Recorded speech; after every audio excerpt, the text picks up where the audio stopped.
Le mardi 8 mai dernier était un jour exceptionnel. Non seulement c'était une fête, la fin de la guerre 39-45 par la signature de l'armistice, mais aussi parce que depuis 35 ans, la petite reine est reine en Aunis, avec la manifestation La Rochelle Libération. Organisée par le VCCO de La Rochelle, en partenariat avec la team de Saint-Sauveur, 2 courses cyclistes ont animé les villages et la campagne de l'Aunis. Un contre-la-montre à Ferrières-d'Aunis, passant par Benon et Courson, et une course d'étape de 120 km entre Ferrières et La Rochelle, avec une arrivée sur l'avenue du 11 novembre 1918, devant le lycée Vieljeu.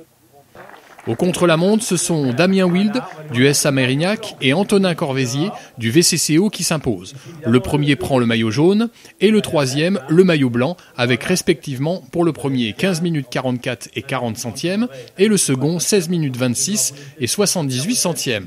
On notera le temps d'Anthony Delaforge, du CAM Bordeaux, arrivé second, avec 16 minutes 78 centièmes. Voilà, c'est parfait. Applaudissements pour Antonin, mesdames, messieurs. Voilà, juste Damien, quelques petits mots, voilà, maillot jaune aujourd'hui. Ce matin, il va falloir le conserver cet après-midi, il y a environ 120 km. Tu as déjà participé à cette épreuve, je crois. Non, c'est la première année. Ah, donc tu ne sais pas comment ça se passe, hein. Un circuit final de 2 km à boucler 4 fois, c'est très spectaculaire. Est-ce que tu as aujourd'hui l'équipe qui pourra t'aider? Mais ça ne va pas être évident parce que vous n'êtes pas nombreux, hein. Non, on n'est pas nombreux, c'est une jeune équipe, on n'a pas spécialement beaucoup d'expérience, mais on va faire ce qu'il faut pour essayer de le garder. De le garder, c'est bien. Et puis du côté d'Antonin, lui aussi j'imagine qu'il rêve de garder ce beau maillot blanc, Antonin. Oui, c'est sûr, j'aimerais bien le garder jusqu'à la fin. Après la course en ligne, j'aimerais bien l'avoir encore.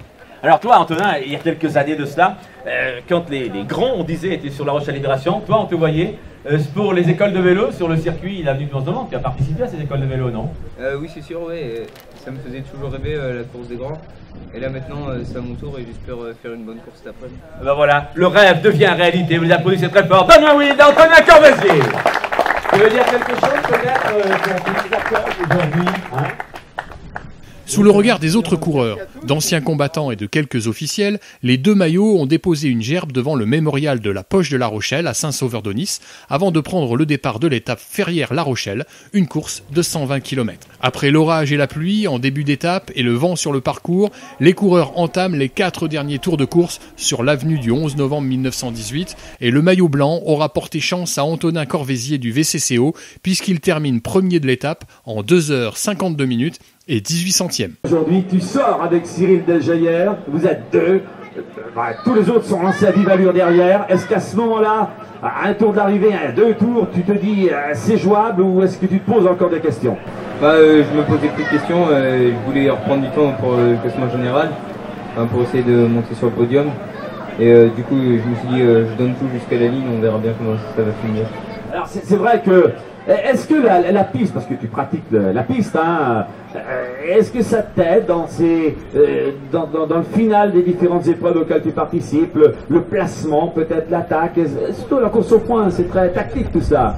Oui, ça aide beaucoup.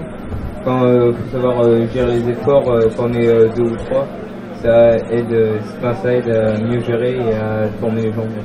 Alors aujourd'hui, donc, tu t'imposes. Est-ce que tu as déjà triomphé cette saison? Est-ce que tu as des objectifs importants pour la saison 2018?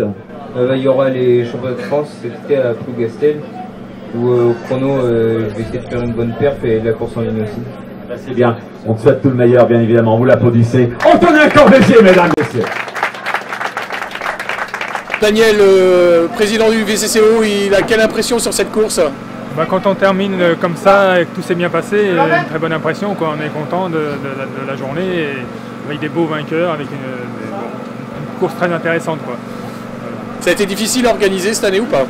Ça a été un peu compliqué au niveau, avec la nouvelle réglementation où on passe plus par la préfecture, c'est les clubs qui demandent de les arrêter au niveau des communes. Et ça a du mal à répondre pour l'instant, tout le monde n'est pas encore au courant de tout ça et bon, ça s'est fait quand même, quoi. On a de bonnes relations avec la préfecture, ce qui fait que ça rend un peu des choses quand il faut avoir le papier à la fin, quoi. Mais bon, quand on fait les choses sérieusement, ça se passe bien et avec un Stéphane Gantier à la manette, à la baguette, ça aide beaucoup. Pour nous, c'est la 2e année de co-organisation avec le VCCO. Content que ça soit terminé, parce que c'est un long chemin, mais bon, ça s'est bien passé, c'est toujours ce qu'on craint, hein, qu'il y ait des événements malheureux des fois sur les courses. Il y a eu des chutes, mais bon, a priori rien de bien méchant. Et puis le temps nous a pas trop épargné cet après-midi, parce que d'abord un peu de pluie du côté de Ferrières et de la Ronde, et puis le vent qui a forci et qui a pulvérisé la course au niveau du peloton, quoi, hein, qui a vraiment décimé la course. Donc, mais bon, c'est comme ça, la Libé c'est souvent comme ça, hein, c'est le vent qui fait la course. On n'a pas de côte, nous on n'a pas de circuit sélectif en tant que tel, mais le vent fait le reste, et aujourd'hui c'était vraiment le cas. Ouais. Ce que nous apprécions, c'est l'organisation bien sûr, la qualité des coureurs, on a vu là dans le palmarès, et puis cette liaison entre le devoir de mémoire. Hein. Ce matin nous avions une douzaine de jeunes coureurs qui étaient au monument aux morts pour la cérémonie. Ça nous apprécions beaucoup parce que le devoir de mémoire est important. Et tant que ce lien pourra se faire entre cette course et puis ce devoir de mémoire, eh bien, nous serons ravis. Voilà. Et je voulais remercier Daniel Senel, le président du VCCO, qui fait un travail merveilleux et en toute modestie et dans l'ombre. Mais vraiment un très beau travail de sa part.